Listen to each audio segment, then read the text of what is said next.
Welcome to Mishna study Masechet Eruvin, right? The second Masechet of Seder Moed. And over here, after finishing with Masechet Shabbat, we're continuing with some of the laws and concepts of Shabbat, moving on to the laws of Eruv. Now, Eruv, we're going to speak about multiple types of Eruvin. We can have an Eruv in a Hatzer, right? When you make a Eruv in your courtyard for many houses to carry in one courtyard. We're going to talk about Shitufei Mevo'ot, right? When you have multiple courtyards that open up to an alley, right? And now you want to make this alley permissible to carry, and also for all these multiple courtyards to carry in this alley. We're going to speak also at the end of the Masechet of Eruv Techumin, right? When you have the boundary of 2,000 Amot outside of your city, which you're not allowed to pass. In general, you're just not allowed to walk past that. So there's going to be many laws that we're going to discuss. Just to understand the reality of how they used to live back then is important, just to understand the framework of our Masechet. They used to live in homes. And the homes would open up into a courtyard, right? You'll see these in Middle Eastern countries today. It's called a hosh, right? That's what they would call it in Arabic, a hosh. And these multiple houses would open up into a single courtyard. They would share this courtyard, right? It would be basically their front yard that it would open up to. It could look, this is pretty grand, right? But it could look something like this. Imagine if this was 3 people's homes and it all opened up into one courtyard. And then a courtyard itself would open up into an alley. You could picture these alleys. They have some of them even behind Rabbi Haber's shul. You'll see an alley on Quentin Road. You'll see another one also in Quentin between Ocean Parkway and East 7th. It's just like an alley that goes, down, cuts through the backyards of the block, and you'll see that these courtyards would open up to this alley. That's what a mavoi is, and this alleyway would open up to the Reshut Rabim. Now, this alleyway could either be open-ended on both sides, right? So you walk in on one side and you walk out on the other side, or a lot of times it would be what we call eno mefulash, which is not open-ended. It's closed off on the other side. It's a U-shape. You can walk in, but you can't, get out on the other side. You have to walk back out on the same side that you entered. So that's the basic framework of Eruvin. Now we're going to go jump into it, and we're going to start talking about this mavoi. The mavoi is the alleyway. Now this alleyway, right? It has if it's open to a Reshut Rabim, let's say it's open to a Reshut Rabim on one of the sides, it's really considered a Karmelit, Midin Torah. It's not considered Reshut Yachid, it's not considered Reshut Rabim, it's considered a Karmelit. Now, Hachamim, said you're not allowed to go ahead and carry in this alleyway unless you make something that's noticeable for the person to know that he can't carry past the alleyway, right? So imagine if he was carrying in this alleyway, you go ahead and you put this crossbeam going across the entrance of the alleyway. A person looks up, he sees the crossbeam, oh, I can't go any further. Past this is Reshut Rabim, I can't carry this anymore. Okay, so Hachamim need you to make this crossbeam going across, or we'll see a lehi. A lehi is a post, right? A post on the side. And that would allow people to carry in this alleyway.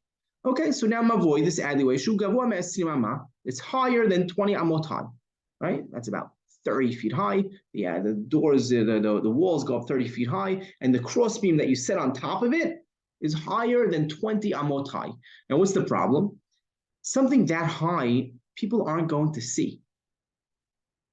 And if the point of it is for people to see and not to carry past it, this is not really helping. So the Mishnah says, Yimayet, you have to lower it. Lower that korah, lower that crossbeam. Rabbi Yehuda says, no, it's fine. It's allowed. Why? Because we see, Rabbi Yehuda says, we see palaces, grand places where they have walls going higher than 20 amot high, right? So he allows it. Now, when Tanakh Haman does not allow, he says you have to lower it, right? That's on, basically, it's true in all cases except for 2 exceptions. One exception is if it's above 20 amot high, he said you always have to lower it unless there's artwork on it. Let's say there was engravings on it or something unique where people are going to look up at it anyway, right? This is what the Gemara calls amaltira. Right? Drawings, engravings, something unique. Where, oh, wow, people are going to appreciate that artwork. Okay, So then even if it's higher than 20 amot, it's not going to be a problem. Or the second option is if it's a tzurat petach, if it's a doorway, right? A doorway, what constitutes a doorway? 2 posts and a beam on top of that, laying on those 2 posts. That's considered a doorway. If it's a doorway, even if it's higher than 20 amot, that would still be okay according to Tanakama. Okay, now the Mishnah continues. Let's say the opening to this alley, right, is wider than 10 amot wide. So if it's wider than 10 amot wide, you have to shrink it, make it less than 10 amot. If it has a doorway,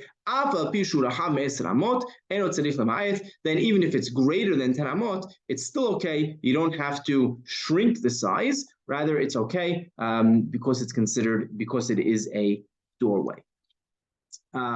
Just a couple of points, and that is, firstly, we mentioned the doorway, right? They need to have a kaneh and a kaneh mikan, kaneh mikan, and kaneh al gabehem, right? Which is a 2 posts and the cross beam on top. That constitutes a doorway. When you have the 2 posts on the side, right, and you have the what goes on top of it, right?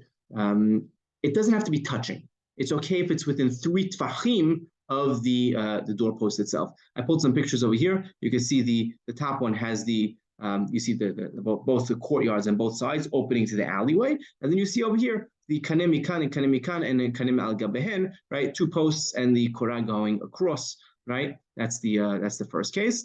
You see a case of higher than 20 amot, right? You can see how high it is. You have to lower it, or if it's wider than 10 amot wide, you have to also shrink that area. Everything that we mentioned. One more thing I want to mention: every time we speak about an amma over here, we're talking about 6 tefachim.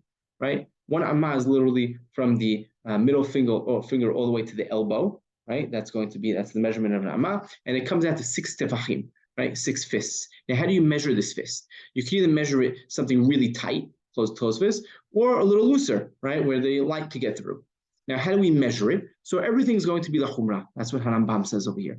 Right, when we're counting the 20 amot high, we're going to leave it as a closed fist and count, to amot as 6 closed fists. That's going to be an amma because it'll make it a little shorter. But let's say we're counting the 10 tefachim from the bottom, right? We'll see that it has to be the minimum size for the crossbeam to go, or for the lechi or the korah has to be 10 tefachim off the ground, right?